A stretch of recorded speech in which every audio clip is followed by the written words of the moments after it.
The release of Battle of Gods jump-started the Dragon Ball Renaissance, leading to the creation of Dragon Ball Super and to the creation of Goku's ultimate form, Ultra Instinct. Which leads to today's topic, what if Goku awakened Ultra Instinct in the Battle of Gods arc? We start with Goku on the back foot against Beerus.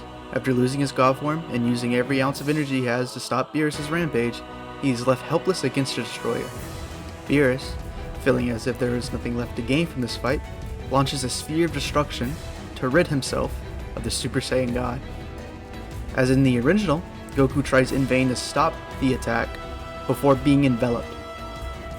Instead of awakening the power of Super Saiyan God again, he goes a step beyond that. The blast implodes without a trace of Goku left. The god, being pleased with the display, begins to make his way back down to Earth, before being blindsided by a shining blue blur. Before he can regain his composure, Beerus continues to be sideswiped at all different angles, before eventually catching a punch. Before Beerus' eyes, he sees a Goku in the initial states of Ultra Instinct. In a panic to finish the fight, Beerus tries to hit Goku with his full power to no avail. Even with Goku being in the beginning stages of Ultra Instinct, his instincts and speed has increased well beyond anything Super Saiyan God could get him. But his attacks are far weaker, not affecting Beerus in any way. Even with the speed increase of UI, Goku begins to lose his momentum as Beerus eventually gains his footing back and applies pressure to the bruised and battered Saiyan. It's only a matter of time until Goku begins to lose his place in the fight, taking deadly blows from a nearly full power Beerus. Goku drops out of UI after taking a blow to the head, falling back down to Earth before landing deep in the ocean, causing water to shoot up like a geyser. The Z Fighters make their way to Goku, finding him barely hanging on. Before the others can help him, Beerus and Whis intercepts them, proposing a deal. Beerus and Whis states that they'll take Goku back with them. In return, Earth will not be destroyed. While hesitant, the Z Fighters realize that they don't stand a chance against the Lord of Lords, so they accept their deal and watch as both Beerus, Whis, and Goku disappear in a beam of light. Several months pass. Earth is still at peace thanks to Vegeta being present, inadvertently meaning that Frieza was never resurrected, so RFF never really happens. During this time, Goku has been training with Whis in order to reawaken Ultra Instinct, which only results in him being able to use God Ki in a very basic form of Ultra Instinct, which he's able to use in tandem with his other transformation. While on his stay, Beerus' brother Champa shows up to the planet with his assistant Vados, and events stay true to the anime so far, with the tournament of Universe 6 vs 7 being set underway. Goku is taxed by Beerus to return to Earth and gather the strongest fighters, which he's happily agreed to.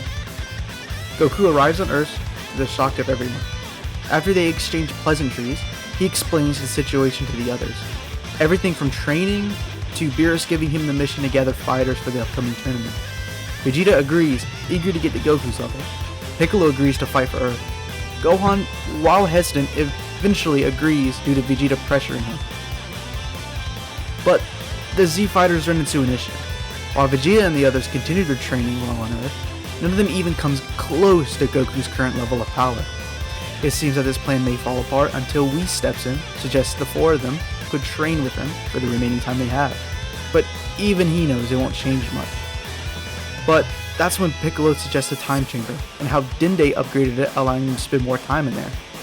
With the group agreeing with that plan, they make their way up towards the lookout and into the time chamber. With the help of Whis, they are all able to enter the time chamber together without worrying about the supply issue. And with that, their training commences. Since Vegeta, Gohan, and Piccolo need to learn God Ki from scratch, their training will mainly be with Whis, while Goku trains off on his own in hopes of awakening Ultra Instinct again.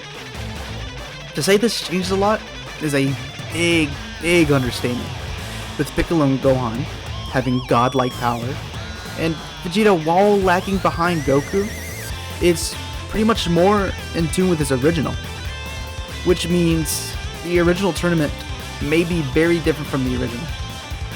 After 7 years of hard training, the fighters are barely recognizable. Both Gohan and Vegeta have unlocked the power of Super Saiyan Blue, while Piccolo may not have awakened a new transformation, but just having the power of God Ki has given him a substantial boost in power, which allows him to keep close than others. Goku, on the other hand, has made leaps and bounds in terms of progress with Ultra Instinct. being able to use the signed version at will, in short bursts may it be, and with that, they make their way to the stage of the tournament with the help of Whis. Events play normally up until the fighting starts. Piccolo, wanting to test his newfound powers, is the first to fight. This fight doesn't really change from the original, since, minus Goku not participating. The only real change is that Piccolo is able to figure out that he cannot damage Bergamo quicker, and just uses his elastic arms to throw him out of the ring, signifying a win for Universe 7. Gohan is up next, and his opponent is the cunning Frost. With Gohan knowing the stakes of this tournament, he wouldn't play around with Frost, just using Super Saiyan God to quickly dispatch of him, signifying another win for Universe 7.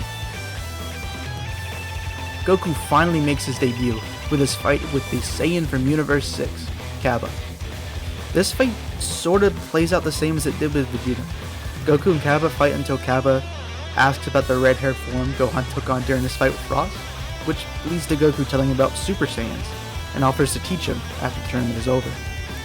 The fight continues until a bruised and battered Cabba admits defeat and forfeits to Goku's dismay. The winning streak continues for Universe 7. This fight doesn't really change that much.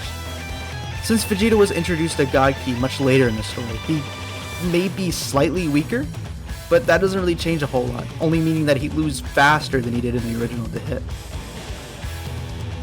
This fight, just like Vegeta's, plays out same as canon, except Super Saiyan Blue Kaioken, he uses Ultra Instinct Sign, which makes his fight with Hit very trivial. With the power UI, Goku is able to outspeed Hit and freely move in his time skip, blitzing Hit at every turn.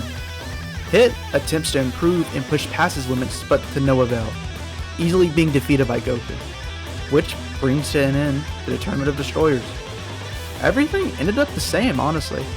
Universe 7 still wins, Omni King and Goku become friends, Beerus uses the Super Dragon Balls to restore Champa's Earth, which brings us to the Goku Black card, which we will be going over in part 2 of What If Goku Awakened UI in the Battle of Gods arc. Hey guys, it's me. I know this is pretty weird, coming out of the blue after almost a 2-year hiatus to upload another What If video, but I took some time off. I got a bunch of stuff I didn't have in order before. I actually have an entirely new PC that is actually able to, edit videos, record better, and I pretty much have everything I need to actually record videos now, which will be the case. This isn't going to be like a one and done deal. I'm not going to upload, this and just disappear for a couple of months. I'm going to try to upload consistent.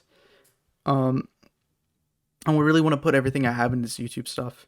I want to make this a career. Ever since I was little, I've been wanting to do this. I know it kind of sounds geeky and nerdy, but I do love creating stories for people and for myself mainly, and just having fun. Apologies if this video isn't really edited better. This is my first time after a long time editing a What If video, and it may not be the standard I want it to be, but if it is, good. I have no idea right now. This is just me recording after I recorded the script. I appreciate all the love. If you guys enjoy this, please leave a like and comment. Subscribe even if you want to. I'm going to be working really hard. If you love this type of content, I'm going to continue to pump them out non-stop for as long as I'm able to breathe. I'll see you guys later.